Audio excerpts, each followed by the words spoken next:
Malapit nang matuyo siguro to, tong in-upgrade. Andito ko sa kabilang dulo, malapit sa munisipyo. Yan. Yan yung 2 lanes do sa gitna, ina-upgrade sa highway. Pero hindi pa pwedeng daanan. Siguro ano pa yan, mga 1 linggo pa yan. Yan. Ito ang kukuha niyan, pinakadulo. Ito yan. Yan, lapitan ko nga to.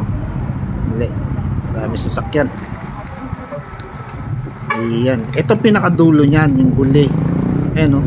Itong kita nyo naman, bagong buhos, medyo basa-basa pa ang ilalim niyan. Matigas na yan pero malambot pa kung tutusin yung ilalim niyan. Ayan, pinakadulo. Ayan yung malapit dito sa munisipyo. Ayan o, 4 lanes. Ang lapad na ng highway. Ayan na lang, hindi pa pwedeng daanan itong bandang kanan. Kasi itong kaliwa, tuyo na eh, nadadaanan na. Ayan, may counter flow na nga dito eh. Haba oh. Ganda pag maluwag ang highway. Ayan ang munisipyo. Ayan yung manok.